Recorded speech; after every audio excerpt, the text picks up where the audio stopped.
Em 27 de setembro de 1922, o rei Constantino I da Grécia abdicou do trono após a Grécia sofrer grandes derrotas militares na Guerra Greco-Turca. Nas semanas que se seguiram, membros da família real grega mais ampla partiram para o exílio.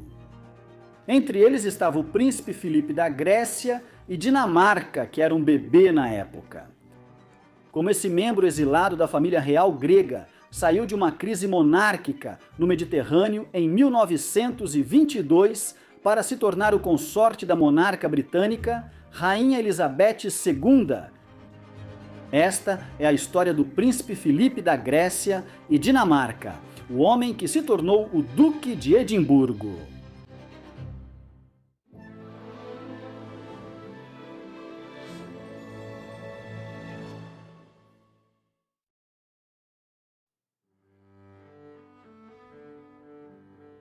O homem conhecido na história como Príncipe Filipe nasceu em 10 de junho de 1921 em cima de uma mesa de jantar na vila de Montrepose, na ilha grega de Corfu.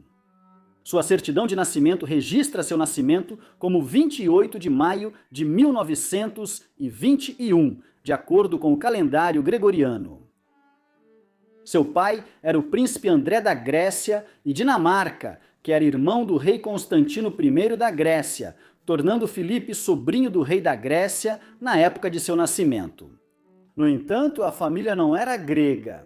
André e Constantino eram filhos de Jorge, um príncipe dinamarquês da casa de Duisburg, que foi eleito como rei Jorge I da Grécia em 1863 pela Assembleia Nacional Grega.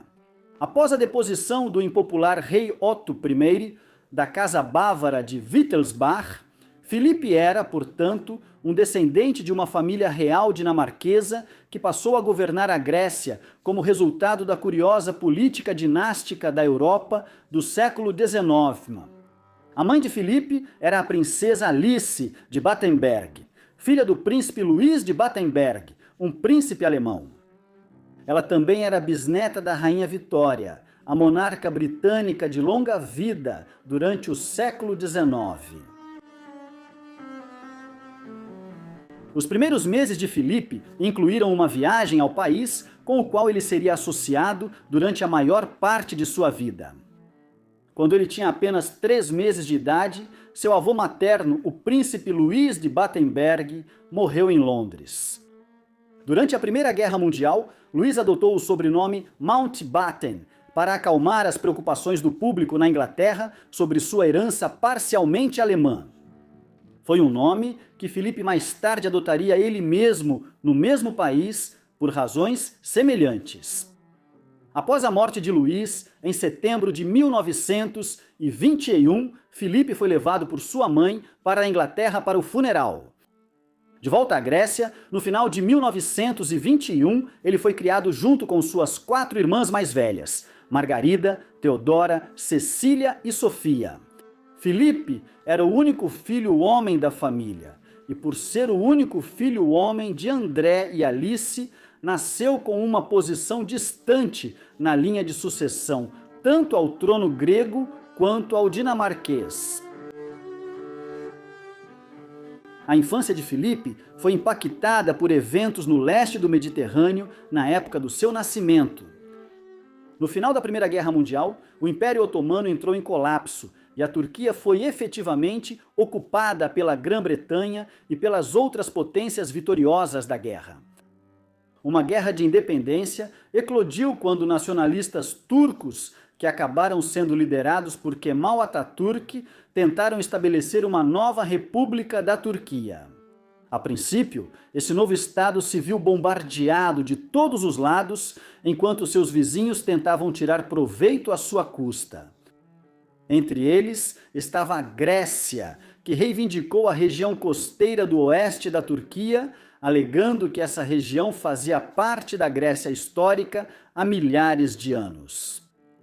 O país tentou impor essa reivindicação, travando uma longa guerra contra a nascente República da Turquia. No início, isso foi muito bem sucedido, e as forças gregas ocuparam as regiões em disputa, chegando até a avançar para o leste em direção a Ankara. Mas apenas algumas semanas após o nascimento de Filipe, os turcos passaram para a ofensiva após a vitória na Batalha de Sakarya, no centro da Turquia.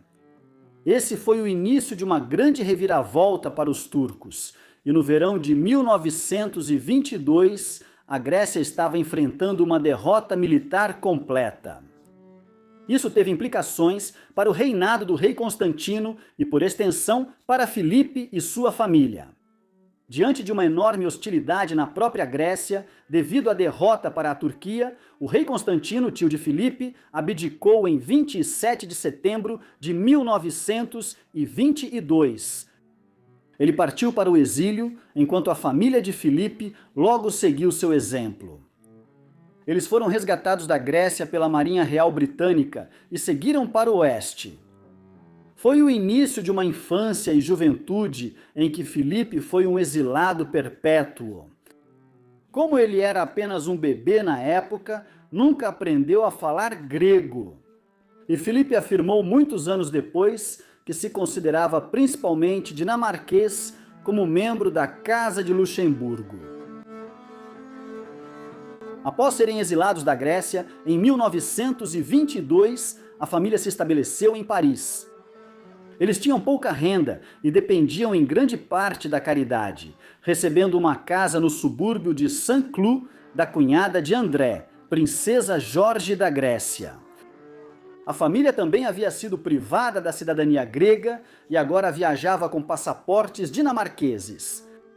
Exilada, empobrecida e sem um lugar seguro para chamar de lar, a sorte da família piorou durante os primeiros anos de Philip.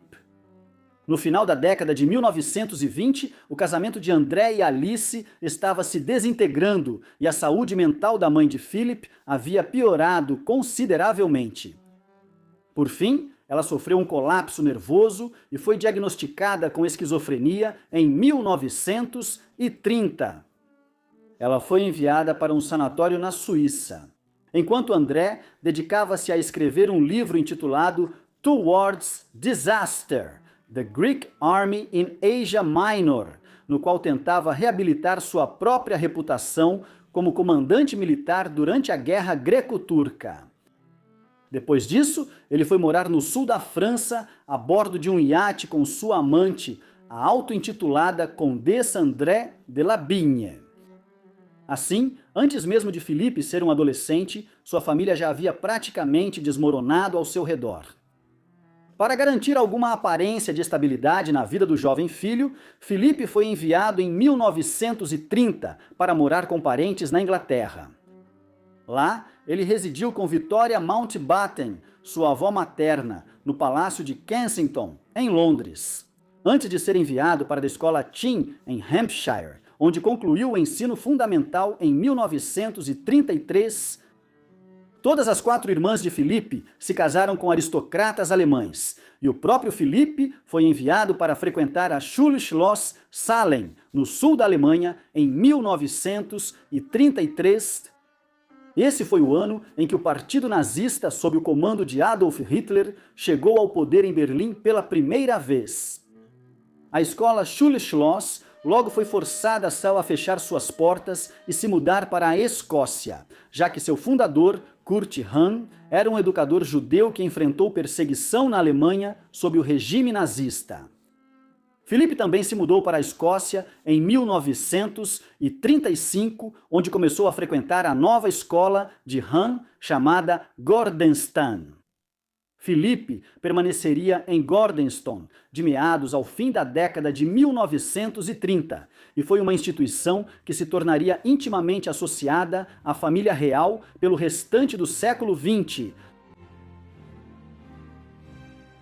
Enquanto Filipe frequentava Gordenston na década de 1930, a política do continente tomava um rumo sombrio. Tendo tomado o poder em 1933, Hitler e os nazistas começaram a rearmar a Alemanha. Então, em 1938, adotou-se um rumo ainda mais agressivo quando os nazistas anexaram a Áustria a uma grande Alemanha.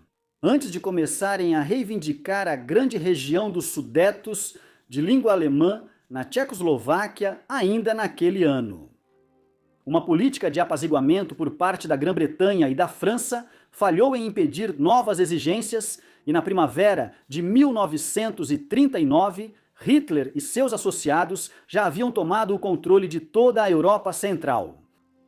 Além disso, os nazistas tinham cada vez mais um aliado na Itália fascista, cujo líder, Benito Mussolini, tinha planos de construir um império mediterrâneo que incluiria países como a terra natal de Filipe, a Grécia. Finalmente, em setembro de 1939, a Alemanha invadiu a Polônia. A Grã-Bretanha e a França declararam guerra ao regime nazista 2 dias depois. Filipe logo teria um papel na Segunda Guerra Mundial. Ele tinha acabado de ingressar no Colégio da Marinha Real, em Dartmouth, como cadete e serviria como oficial da Marinha durante a guerra. Isso certamente não era nepotismo em relação a um descendente de uma das casas reais da Europa. Filipe terminou em primeiro lugar em sua turma em Dartmouth e foi então nomeado guarda-marinha no início de 1940. Depois disso, ele serviu brevemente em várias áreas, incluindo uma curta estadia no Oceano Índico, mas logo foi chamado de volta para perto de seu local de nascimento. A família havia sido amplamente reabilitada na Grécia no final de 1935, depois que um referendo bem-sucedido para restaurar a monarquia foi aprovado. A mãe de Filipe, que havia se recuperado de suas doenças anteriores, e que mais tarde desempenharia um papel heróico ao abrigar judeus europeus do regime nazista durante a guerra. Havia voltado a morar em Atenas no final da década de 1930. Após a invasão da Grécia pelo aliado da Alemanha, a Itália fascista, no outono de 1940, Filipe foi transferido para o Teatro de Operações do Mediterrâneo. Ele lutou na Batalha do Cabo Matapão, ao sul da Península do Peloponeso, no final de março de 1941, onde a Marinha Real derrotou pesadamente a Regia Marina italiana.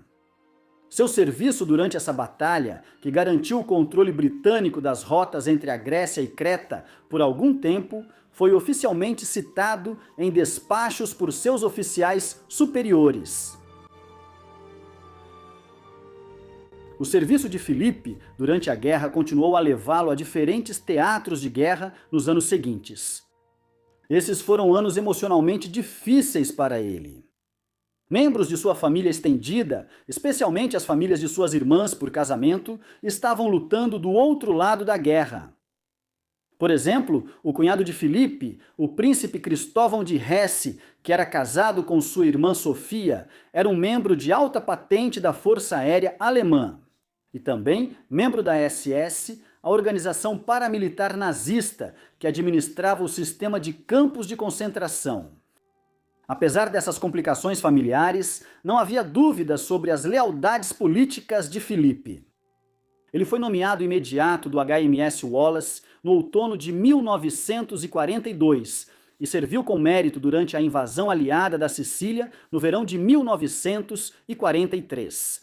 Para abrir uma frente sul contra as potências do eixo. Depois disso, ele foi designado para o Teatro do Pacífico contra os japoneses e estava na Baía de Tóquio, quando o Império do Japão se rendeu oficialmente em 2 de setembro de 1945, encerrando a Segunda Guerra Mundial. Filipe continuou sua carreira naval após a guerra, sendo designado para o HMS Royal Arthur, uma base em terra da Marinha Real em Wiltshire, como instrutor. No entanto, sua vida começava a seguir um caminho totalmente diferente. Em 1939, quando ele era cadete na Academia de Treinamento Naval em Dartmouth e ela era apenas uma adolescente, Filipe foi convidado a guiar sua prima de 3º grau, a princesa Elizabeth, herdeira da coroa britânica, pela Academia de Treinamento durante uma visita real ao local. Filipe e Elizabeth se encontraram novamente em várias ocasiões durante a guerra e trocaram cartas ao longo desses anos.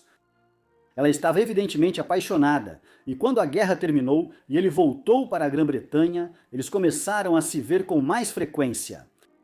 Assim, no verão de 1946, alguns meses após seu retorno à Grã-Bretanha vindo do Pacífico, Filipe pediu ao rei Jorge, sexto pai de Elizabeth, a mão de sua filha em casamento. Jorge estava disposto a aceitar Filipe como candidato, considerando sua descendência das casas reais da Grécia e Dinamarca. E levando em consideração o fato de que havia um afeto genuíno entre Filipe e Elizabeth, consentiu com o casamento. Filipe e Elizabeth se casaram na abadia de Westminster, em Londres, no dia 20 de novembro de 1947. Várias questões precisaram ser resolvidas antes da união. Filipe foi obrigado a renunciar à sua posição nas linhas de sucessão tanto ao trono grego quanto ao dinamarquês. Um acontecimento que dificilmente foi um sacrifício, já que não havia nenhuma possibilidade real de que ele algum dia assumisse essas posições. Ao fazer isso, ele adotou o sobrenome Mountbatten, que seu avô materno havia adotado na Grã-Bretanha durante a Primeira Guerra Mundial. Por fim, Philip teve que se tornar oficialmente um adepto da Igreja da Inglaterra. Ele era um protestante confirmado, mas havia sido batizado como membro da Igreja Ortodoxa grega quando bebê.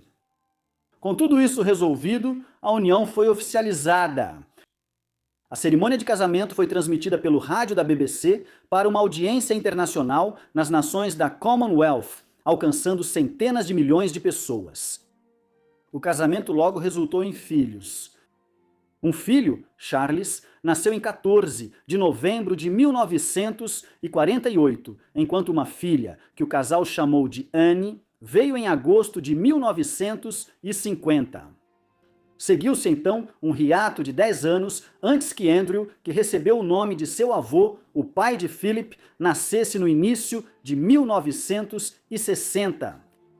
O filho mais novo deles, o príncipe Edward, nasceu na primavera de 1964. Seus filhos teriam papéis distintos na vida pública britânica. Anne e Edward, em grande parte, evitaram a atenção pública, mas, como herdeiro do trono e príncipe de Gales, Charles necessariamente teve uma participação ampla nos deveres públicos de seus pais nas décadas que se seguiram.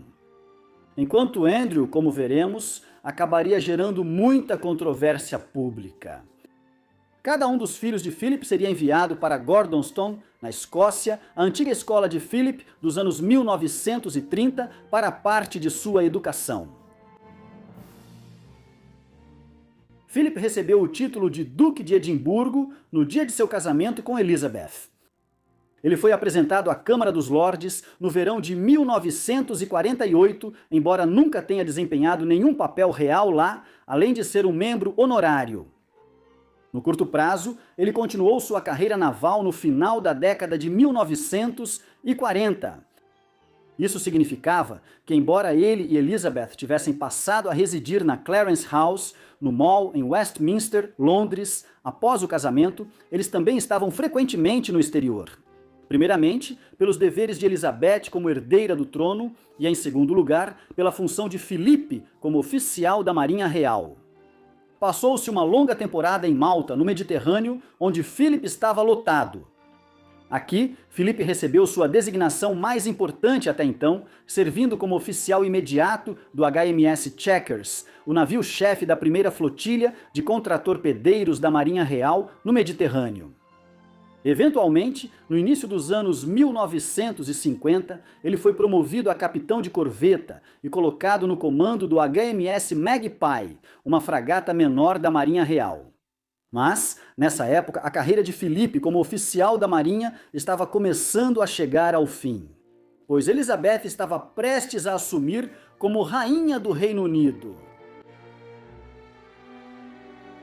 O pai de Elizabeth, Jorge VI, tornou-se rei do Reino Unido nas últimas semanas de 1936, após a crise de abdicação envolvendo seu irmão, o rei Eduardo VIII, que teve um reinado curto.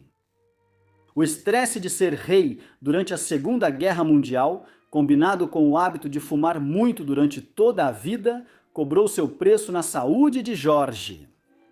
Na época do casamento de Filipe e Elizabeth, sua condição física já estava em declínio e ele estava desenvolvendo tanto câncer de pulmão quanto vários problemas circulatórios. No início dos anos 50, Elizabeth já precisava desempenhar cada vez mais funções como herdeira do trono, enquanto seu pai se afastava das obrigações públicas. Em setembro de 1951 o seu pulmão esquerdo foi removido. Apenas 4 meses depois, Elizabeth o viu pela última vez. George foi ao aeroporto de Londres para se despedir de Elizabeth e Philip, que estavam a caminho do Quênia, que na época ainda era uma colônia britânica, e depois seguiriam para a Austrália. 6 dias depois, ele foi encontrado morto na Sandringham House, em Norfolk, tendo falecido de trombose coronariana. Ele tinha apenas 56 anos de idade, enquanto Elizabeth tinha apenas 25 anos quando assumiu como rainha do Reino Unido. Após uma longa espera, sua coroação aconteceu em 2 de junho de 1953. Como seu marido, Philip agora se tornou o consorte real, o título dado ao cônjuge de uma rainha ou rei reinante. Philip se tornou o consorte de uma monarca britânica, em uma época em que o Reino Unido estava entrando em um período de grandes mudanças. Durante o século XIX, a Grã-Bretanha foi a principal superpotência do mundo. A Inglaterra era a potência econômica do mundo, o berço da Revolução Industrial. Os navios da Marinha Real dominavam os mares, e a Grã-Bretanha havia colonizado ou conquistado vastas partes do globo, especialmente a Índia, Austrália, Nova Zelândia, Canadá e uma enorme faixa da África, do Egito até a África do Sul. No entanto, ao final do século, a primazia do país estava sendo desafiada, sobretudo pelos Estados Unidos em ascensão. Embora a Grã-Bretanha tenha conseguido manter seu império por décadas, a Segunda Guerra Mundial enfraqueceu fatalmente o país e levou a amplos pedidos de independência na Índia e na África. Assim, Elizabeth tornou-se rainha em um momento em que o lugar da Grã-Bretanha no mundo estava prestes a passar por uma profunda transformação. Ao passar o posto de potência ocidental para os Estados Unidos, enquanto em casa, grandes mudanças sociais estavam no horizonte. Era papel de Elizabeth como rainha e de Philip como seu marido, representar a Grã-Bretanha nesse mundo em transformação.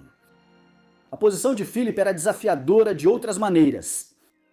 A Grã-Bretanha quase sempre foi governada por reis. Além disso, aquelas poucas rainhas que governaram o país geralmente tiveram situações conjugais pouco convencionais. Por exemplo, Elizabeth I, que governou a Inglaterra entre 1558 e 1603. Depois de Elizabeth, houve poucas rainhas na Inglaterra, e o principal exemplo, a longeva Rainha Vitória, foi viúva durante 40 anos de seu reinado. Assim, houve poucos consortes masculinos de rainhas britânicas, uma posição que exigia que o marido da monarca ficasse de fato em segundo plano nos assuntos que dominavam o dia a dia deles. Essa não era uma posição fácil de conciliar em uma sociedade que ainda era profundamente patriarcal e dominada por homens nos anos 1950. Mesmo assim, Filipe se tornaria um pilar para Elizabeth e para suas vidas públicas. Ao mesmo tempo em que construía um papel público próprio de várias formas importantes, o que lhe permitiu deixar sua própria marca na sociedade britânica sem entrar em conflito com o papel dela como monarca. Os primeiros anos do reinado de Elizabeth foram difíceis para Philip de várias maneiras. O relacionamento dele com a sogra, a rainha-mãe, sempre foi tenso e continuou assim por vários anos após a ascensão de Elizabeth. Muitos outros dentro da sociedade britânica continuaram a ver Philip como um intruso estrangeiro, apesar de sua descendência da Rainha Vitória.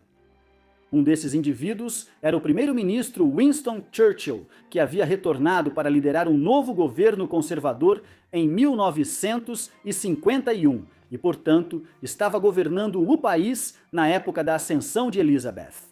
Isso foi significativo, pois havia uma questão a ser resolvida nos primeiros meses do reinado sobre o nome que a dinastia real passaria a ter.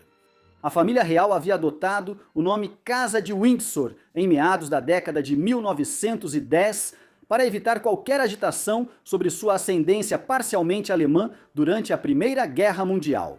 A ascensão de Elizabeth criou um problema em uma época em que era prática aceita que as mulheres adotassem o sobrenome do marido no momento do casamento.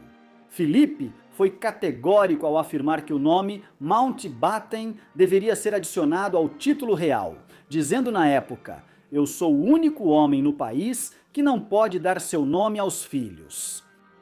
Apesar de seu desconforto, Elizabeth foi convencida por Churchill de que o nome da família real deveria permanecer como Casa de Windsor. Embora mais tarde ela tenha feito com que o Conselho Privado Britânico alterasse isso em 1960 para que seus descendentes, que não tinham títulos reais, carregassem o sobrenome Mountbatten-Windsor. A decepção de Filipe foi um pouco amenizada pela concessão do título de príncipe em 1957. No início do reinado, abundavam rumores sobre supostos casos que Filipe teria tido. O príncipe era um homem bonito na juventude e havia desenvolvido certa reputação de galanteador nos anos antes de conhecer Elizabeth. Isso contribuiu para os rumores posteriormente, assim como o fato de que o pai de Filipe teve um caso muito público e um tanto escandaloso enquanto morava no sul da França na década de 1930, quando ainda era casado com a mãe de Filipe.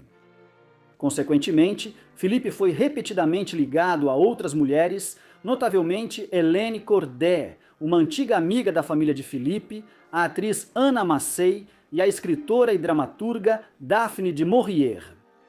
Não há evidências credíveis para substanciar nenhuma dessas alegações, mas em privado dizia-se que os relatos incomodavam Filipe. Esses rumores ganharam um tom decididamente sério no início dos anos 1960, quando Filipe esteve envolvido de forma tangencial no que ficou conhecido como o caso Profumo. Isso veio à tona em 1963, após revelações de que John Profumo, o secretário de Estado da Guerra no governo conservador, liderado por Harold Macmillan, havia tido um caso extraconjugal com uma modelo de 19 anos chamada Christine Keeler. Havia inúmeros problemas com isso. Primeiramente, Keeler tinha menos da metade da idade de Profumo na época. Mas, de forma ainda mais controversa, ela era suspeita de estar envolvida, ao mesmo tempo, com o capitão Evgeny Ivanov, adido naval da União Soviética na Grã-Bretanha. Se isso fosse verdade, então as ações de Profumo teriam criado um risco à segurança nacional. Filipe foi implicado nos acontecimentos por ser conhecido de Stephen Ward, um osteopata e artista que apresentou Profumo a Keeler em 1961, antes do início daquele caso. A controvérsia foi agravada por detalhes de festas sexuais envolvendo a classe política britânica e a nobreza. Rumores que tentaram ainda mais manchar o nome de Filipe, embora mais uma vez não houvesse nenhuma base substancial para as alegações. E, eventualmente, partes da mídia começaram a descartar qualquer sugestão de envolvimento de Filipe como nada além de rumores maldosos. Filipe teve um período difícil no início do reinado por causa de tudo isso, mas, com o tempo, a maré começou a mudar e suas conquistas e trabalho como consorte começaram a receber elogios. Uma das maiores conquistas de Filipe como consorte foi a criação do Prêmio Duque de Edimburgo. Em 1954, Kurt Hahn, o famoso diretor e fundador da Gordonstoun, na Escócia, se encontrou com Philippe em Londres. Hahn teve uma ideia. Ele desejava que seu ex-aluno criasse um programa de premiação voltado para recompensar adolescentes por completarem uma série de tarefas que combateriam o que Hahn chamava de os 6 declínios da juventude moderna. Esses eram o declínio da aptidão física, da iniciativa e empreendedorismo, da memória e imaginação, da habilidade e cuidado, da autodisciplina e da compaixão. Hahn convenceu Philippe de que um programa de premiação ajudaria a conter esses declínios, e Philippe concordou. E assim nasceram os Prêmios do Duque de Edimburgo, realizados em caráter experimental pela primeira vez em 1956. Philippe presidiu o comitê que oferecia prêmios de ouro, prata e bronze para meninos entre 14 e 18 anos, por diversas conquistas na aquisição de habilidades, atividades físicas e serviços à comunidade, de um tipo ou de outro. Parece curioso, olhando para trás, a partir da perspectiva de mais de 60 anos, mas os Prêmios do Duque de Edimburgo foram inicialmente bastante controversos. A organização dos escoteiros via isso como uma ameaça potencial a um nicho que eles dominavam, enquanto era visto como um ato de nacionalismo inglês na Escócia e no país de Gales. E, por outro lado, era visto com certa paranoia na Inglaterra, onde algumas pessoas notaram que se assemelhava à juventude hitlerista da Alemanha nazista. As dúvidas logo foram dissipadas. Os prêmios fizeram tanto sucesso que o programa foi estendido para adolescentes do sexo feminino em 1958, e na década de 1960 já havia se tornado uma instituição nacional respeitada. Além disso, em 1980, ele foi novamente ampliado para incluir jovens adultos de até 24 anos, enquanto em 1988 os prêmios foram estendidos internacionalmente. Atualmente, 144 nações participam dos prêmios. E o programa, que Philippe presidiu pessoalmente por quase meio século, até deixar o cargo em 2001, resultou em milhões de prêmios concedidos a jovens por suas conquistas. Das aproximadamente 900 instituições de caridade que Philippe ajudou de alguma forma durante seu tempo como consorte, certamente esta ocupa o primeiro lugar entre elas. Outro aspecto muito notável do patrocínio e defesa de Philippe, que surgiu no início do reinado, foi seu compromisso com causas ambientais. As opiniões de Philippe nesse sentido foram substancialmente moldadas por uma visita à Antártica e ao Atlântico Sul em meados da década de 1950. Já no início da década de 1960, quando o ambientalismo ainda estava em estágio inicial, o príncipe era um defensor ativo dessa causa. Seus inúmeros discursos sobre conservação e causas semelhantes, a partir de 1962, foram reunidos em uma coletânea alguns anos depois e publicados como um dos muitos livros de Philippe. Ele continuou escrevendo sobre o assunto, principalmente em Sobrevivência ou Extinção, uma atitude cristã em relação ao meio ambiente, que foi publicado em 1989. Quando a ciência sobre mudanças climáticas se tornava inequívoca. Essa defesa das causas ambientais muitas vezes teve impactos tangíveis, principalmente na preservação do potaru, um marsupial ameaçado de extinção que é um parente próximo do canguru. Ele foi salvo da extinção, graças ao apoio de Philippe para conceder status de proteção a uma área de mata na Austrália chamada Two Peoples Bay, lá nos anos 1960. Além disso, essa preocupação com causas ambientais foi algo que Philippe transmitiu aos seus filhos, e o rei Charles, em especial, tornou-se um defensor declarado da conservação. Durante as décadas de 1960 e 1970, o leque de causas beneficentes que Philippe defendia continuou a crescer. Mesmo enquanto ele e Elizabeth faziam aparições públicas quase diariamente e viajavam pelo mundo em visitas de estado. Apoiador das artes e pintor amador, ele atuou como patrono da Sociedade Real de Artes durante essas décadas e continuaria até 2011. No entanto, era a arquitetura que mais lhe interessava em termos de cultura material, demonstrando grande interesse pelas propriedades reais e pelo design dos principais castelos da monarquia. Nesse aspecto, seus interesses também se estendiam à horticultura, e ele também supervisionou o redesenho dos grandes jardins do Castelo de Windsor. Na Sandringham House, ele se tornou a primeira pessoa a cultivar com sucesso trufas negras, conhecidas como diamantes negros, na Grã-Bretanha, após quase 50 anos de experimentação para alcançar esse feito. De forma mais ampla, no campo da arquitetura em todo o país, ele criou o Prêmio Príncipe Filipe para Designers em 1959 para celebrar os arquitetos e designers britânicos. Ao longo dos anos, ele proporcionou uma plataforma para alguns dos arquitetos mais renomados da Grã-Bretanha, especialmente Norman Foster, o homem que viria a projetar o Gherkin, um dos edifícios mais reconhecíveis de Londres atualmente.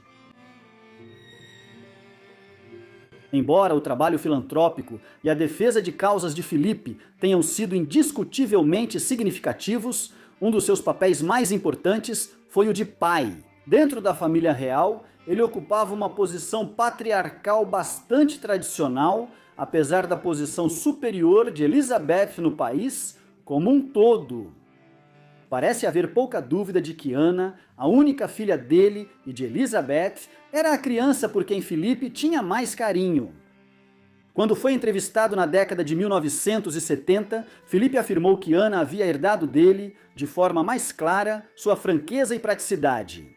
Muitos notaram que, à medida que Ana envelhecia, ela também herdava o senso de humor frequentemente irônico do pai. Além disso, os dois compartilhavam o amor por atividades equestres, já que Filipe foi um entusiasta jogador de polo durante toda a vida e Ana se tornou uma ávida competidora de corridas de cavalos. Assim, ela foi a escolha natural para suceder Filipe, alguns anos depois, quando ele deixou o cargo de presidente da Federação Equestre Internacional. Se o relacionamento entre Filipe e Ana era conhecido por ser próximo, o vínculo entre o príncipe e seu filho mais velho, o príncipe Carlos, às vezes era volátil. Isso veio à tona de forma concreta em uma biografia de Carlos, publicada em 1994, para a qual o próprio Carlos forneceu algumas das evidências condenatórias. Muito disso se baseava no fato de Filipe ser uma figura fria com seus filhos em seus primeiros anos. Em particular, foi alegado que o príncipe criticava o que ele percebia como uma natureza excessivamente sensível no herdeiro do trono. Havia uma diferença de comportamento entre os dois, algo que o próprio Filipe descreveu no final dos anos 1990, ao dizer: "Ele é um romântico e eu sou um pragmático." No entanto, apesar de tudo isso, não há dúvidas de que Charles herdou muitos dos interesses e preocupações de seu pai. Por exemplo, ele tem sido um defensor ainda mais enfático das causas ambientais e de conservação do que Filipe era. Da mesma forma, as atitudes deles em relação à arquitetura, esportes e religião tendem a se sobrepor. Se houve problemas entre Filipe e Carlos ao longo dos anos, eles foram muito agravados pela vida amorosa complicada do príncipe de Gales. Em 1977, enquanto namorava a irmã dela, Sarah, o príncipe Charles conheceu Diana Spencer pela primeira vez. Ela era membro da nobreza britânica e parente de Winston Churchill. Em 1980, Charles e Diana, que ainda tinha apenas 19 anos e era 13 anos mais nova que Charles, estavam saindo juntos. Quando ele a apresentou aos pais, a rainha e Philip ficaram devidamente impressionados. Afinal, este seria um casamento que teria um viés político. Na época, presumia-se que quem se casasse com Charles um dia se tornaria a rainha da Inglaterra, a sucessora de Philip como consorte real. De fato, Philip ficou tão impressionado com Diana que em poucos meses estava escrevendo para Charles, incentivando-o a se casar com Diana o mais rápido possível. Pois, dados os padrões da política real no início dos anos 1980, uma demora prolongada poderia ser embaraçosa para Diana e para a família Spencer. Foi sugerido ao longo dos anos que Charles interpretou essa correspondência de Philip como uma espécie de ordem. Seja qual for a verdade sobre isso, sabemos que Charles e Diana anunciaram oficialmente seu noivado em 24 de fevereiro de 1981. Eles se casaram 6 meses depois, em 29 de julho de 1981. O casamento de Charles e Diana viria a definir a monarquia na Grã-Bretanha por grande parte dos 20 anos seguintes. No começo, as coisas correram relativamente bem. Diana achou difícil se acostumar com sua nova proeminência pública, embora Philip tenha feito o possível para ajudá-la a se adaptar a uma situação que ele mesmo havia enfrentado mais de 30 anos antes. 2 filhos, William e Harry, nasceram em 1980 e 2 em 1984. No entanto, no final dos anos 80, o casamento começou a naufragar, pois Charles havia iniciado um caso extraconjugal com Camilla Parker Bowles, que tinha idade semelhante à de Charles e com quem ele já havia tido um relacionamento. De idas e vindas durante os anos 70, por sua vez, Diana também manteve um relacionamento clandestino com o Major James Hewitt, um oficial do exército britânico, entre 1986 e 1991. O atrito entre o herdeiro do trono e sua esposa já era um tema crescente de especulação da mídia em 1989, como a linguagem corporal entre eles, durante aparições públicas, evidenciava o distanciamento, rumores sobre os respectivos casos extraconjugais se espalhavam. No início dos anos 90, já estava claro que o casamento estava condenado, um desdobramento que causou grande inquietação à rainha e ao príncipe Filipe. Como Filipe observou mais tarde, os esforços da mídia para transformar a monarquia, antes bem vista, em uma novela se intensificaram nesses anos. O drama que ocorreu a partir do final dos anos 80 para a monarquia era sintomático da nova realidade da Grã-Bretanha desde que Elizabeth foi coroada em 1952. Nos anos 90, o país era um lugar radicalmente diferente do que havia sido 40 anos antes. O Império Britânico havia acabado e o país agora fazia parte de uma união de países europeus a qual os britânicos tinham sido fortemente contrários a aderir em 1952, quando Elizabeth se tornou rainha pela primeira vez. A grande imigração de pessoas dos países da comunidade britânica e de outras partes do mundo transformou o Reino Unido em uma sociedade multicultural. Esse processo nem sempre foi tranquilo. Além disso, as décadas de 1960 e 1970 testemunharam enormes mudanças sociais em outras áreas. O desafio de ser o monarca e o consorte do monarca era ser a imagem de um britânico que simbolizasse todo o povo do país nessa nação em rápida transformação e frequentemente dividida. Algumas das correntes subterrâneas desse mundo em transformação estavam presentes nos acontecimentos de 1992, um ano que a rainha Elizabeth viria a chamar de Annus Horribilis de seu reinado, ou seja, Ano Horrível. Os motivos pelos quais ela e Filipe viam esse ano em particular com tanta angústia eram inúmeros. Primeiramente, 2 casamentos de seus filhos terminaram em rápida sucessão na primavera. No dia 19 de março, André e sua esposa Sarah Ferguson anunciaram sua separação, enquanto apenas 5 semanas depois, Anna e seu primeiro marido, Mark Phillips, finalizaram o divórcio. André e Sarah continuaram em bons termos e seguiram morando juntos por muitos anos depois disso. Mas a separação foi mal recebida pela família real em geral, principalmente devido a questões financeiras. E então surgiu um escândalo alguns meses depois, envolvendo Ferguson sendo fotografada de topless com um acompanhante masculino chupando seus dedos dos pés. No entanto, a principal questão surgiu em torno das consequências contínuas do casamento e separação de Charles e Diana. No verão de 1992, um livro intitulado Diana, Sua Verdadeira História, no qual ela esteve diretamente envolvida na escrita, foi publicado junto com trechos nos jornais britânicos. Isso trouxe detalhes íntimos dos problemas que surgiram no casamento dela com o herdeiro do trono, especialmente o caso extraconjugal de Charles com Camilla Parker Bowles.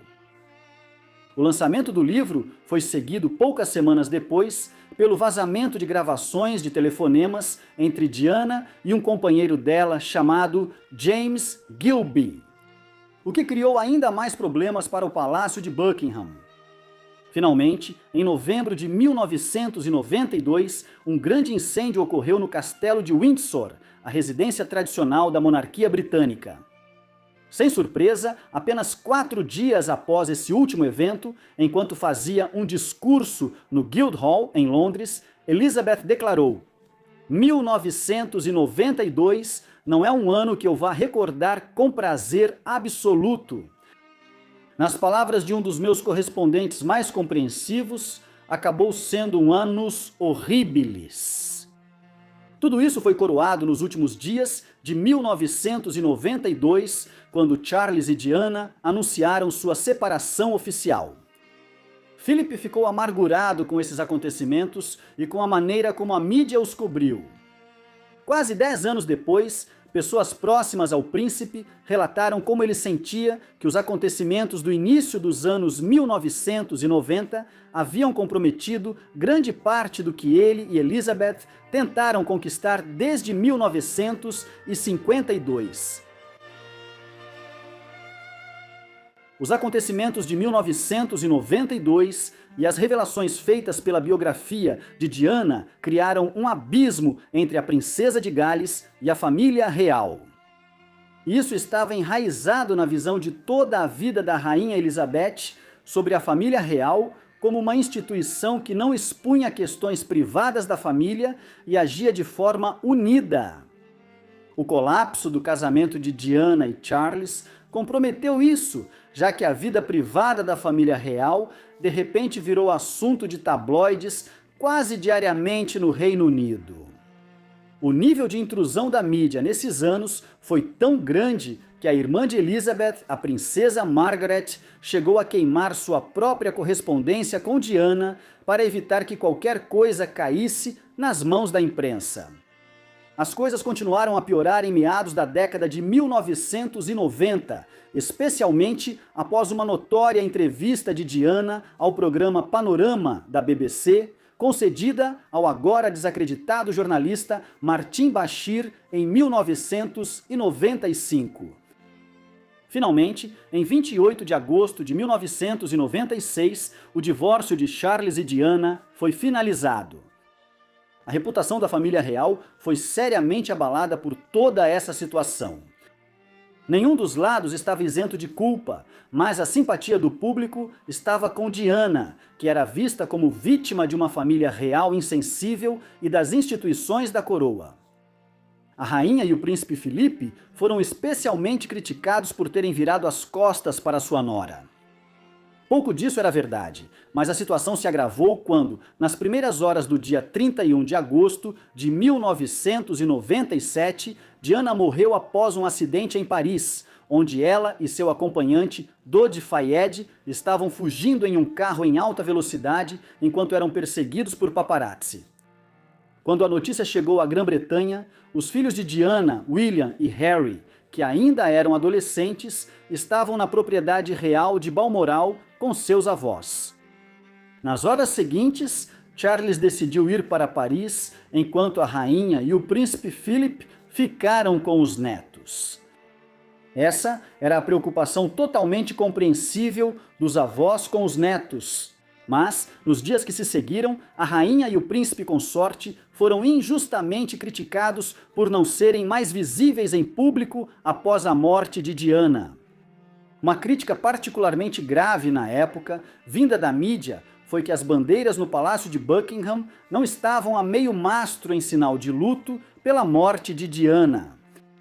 Na época, ouviu-se a rainha comentar amargamente que os jornais sabiam muito bem que as bandeiras nunca eram hasteadas a meio mastro no palácio e que isso também se aplicaria quando ela própria morresse.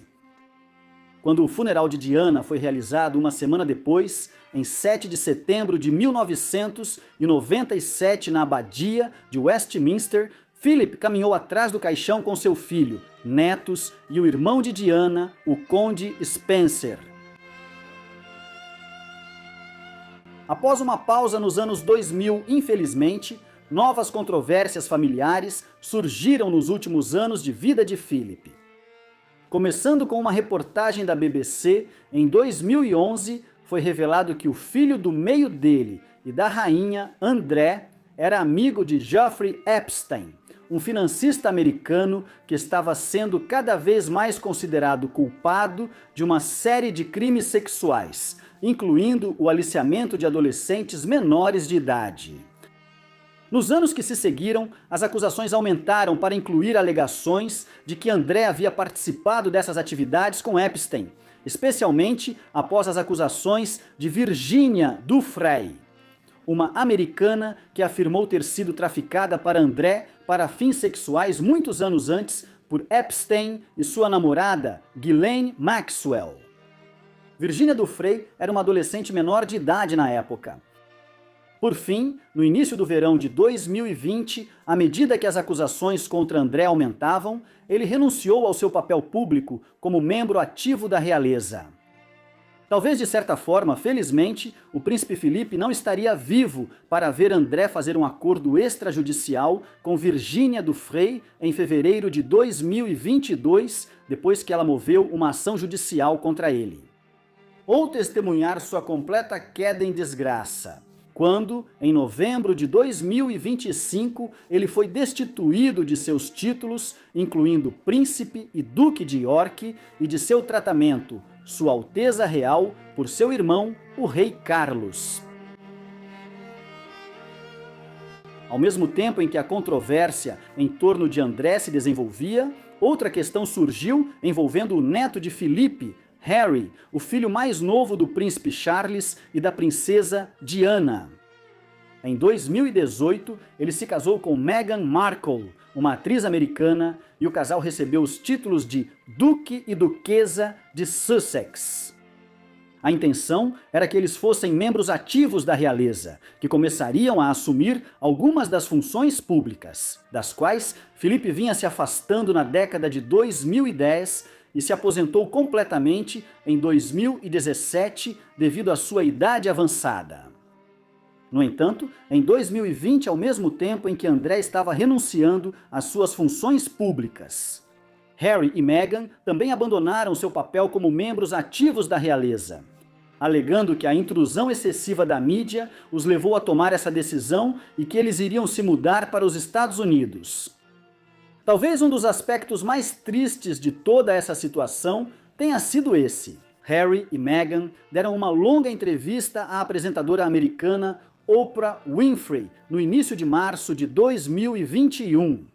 Nela, eles criticaram a família real em uma ampla variedade de questões, embora as críticas de Harry tenham sido direcionadas principalmente ao seu pai e ao seu irmão, e não aos seus avós. No entanto, para o príncipe Philip, de 99 anos, a entrevista foi um golpe pouco antes de sua própria morte. Ele também considerou a decisão de Harry de prosseguir com a entrevista uma loucura, dado o modo como a mídia havia, pelo menos em parte, contribuído para a morte de sua mãe. No novo milênio, Philip começou a se afastar gradualmente de suas funções oficiais. O príncipe celebrou seu 80º aniversário em 2001. Um ano antes, ele comentou ironicamente em uma entrevista que já estou começando a cair aos pedaços. No entanto, apesar de ser um octogenário, ele continuou durante os anos 2000 a desempenhar um papel ativo como consorte real. Isso mudou, porém, em 2011, quando ele comemorou seu 90º aniversário, pois problemas de saúde já vinham ocorrendo inevitavelmente há algum tempo.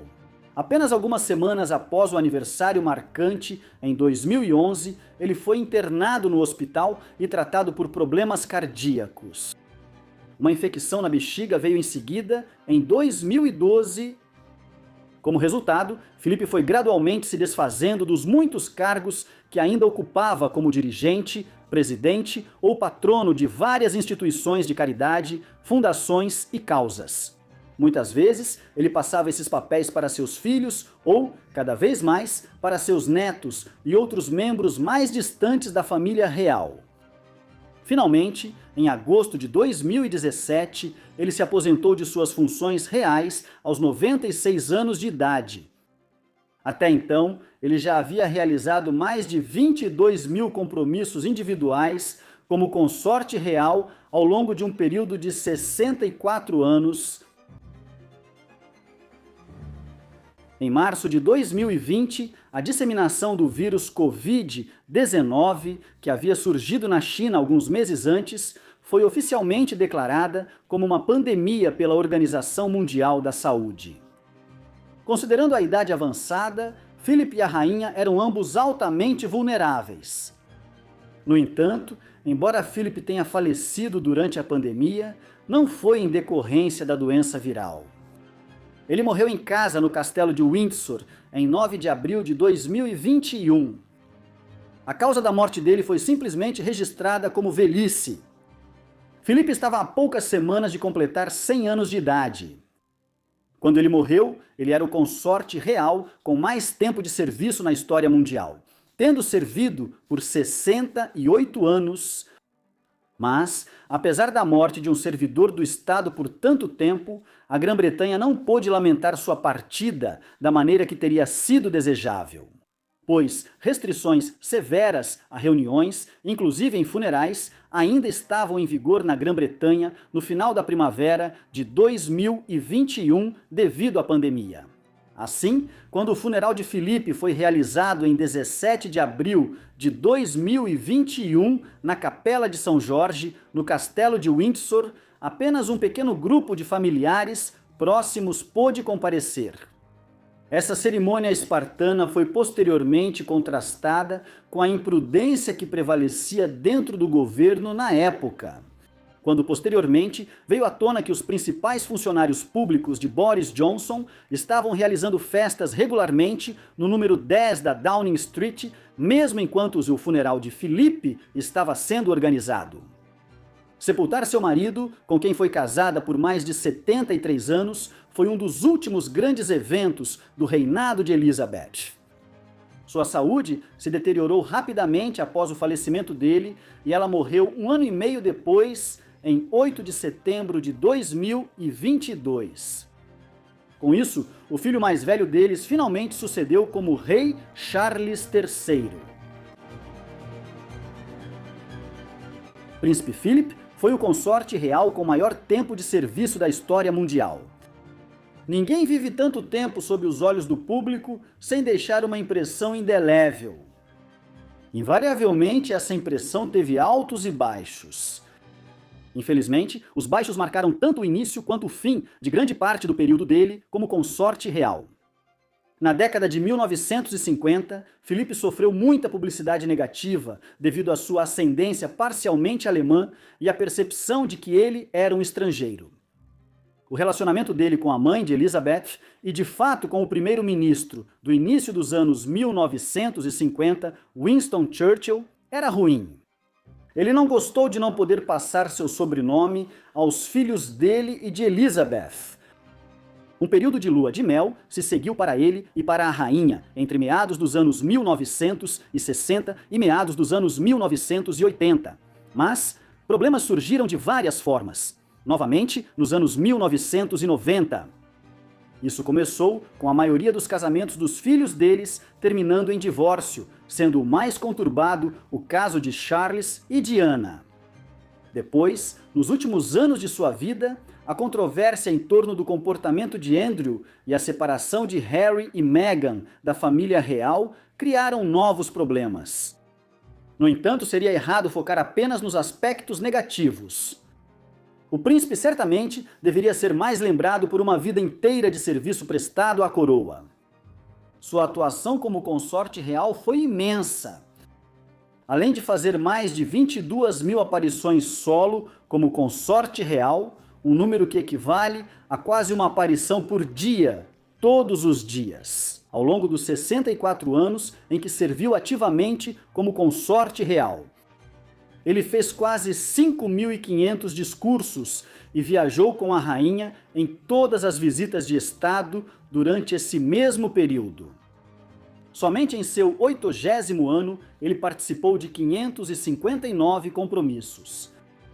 Grande parte dessa carga de trabalho impressionante estava relacionada a causas altamente relevantes, principalmente o compromisso do príncipe com o ambientalismo e a conservação. Mas, mais notavelmente, ao fundar e presidir o Prêmio Duque de Edimburgo a partir de 1956. Mas talvez o papel mais importante de Filipe tenha sido servir como um pilar de apoio para a Rainha Elizabeth em uma longa vida de serviço público. Como o próprio Filipe disse a um biógrafo, ele acreditava que seu trabalho era garantir que a rainha pudesse reinar. A própria rainha claramente acreditava que Filipe havia tido sucesso nisso, afirmando perto do fim da vida dele que ele era alguém que não aceitava elogios facilmente. Mas ele tem sido simplesmente minha força e meu apoio durante todos esses anos. E eu, toda a família dele, este e muitos outros países, devemos a ele uma dívida maior do que ele jamais reivindicaria ou do que jamais saberemos. Poucos poderiam ter dito melhor. O que você acha do príncipe Filipe, Duque de Edimburgo? Ele foi o maior consorte real da Inglaterra? Ou outros, como sua sogra, a rainha mãe, eram mais formidáveis? Por favor, deixe sua opinião na seção de comentários. E, enquanto isso, muito obrigado por assistir.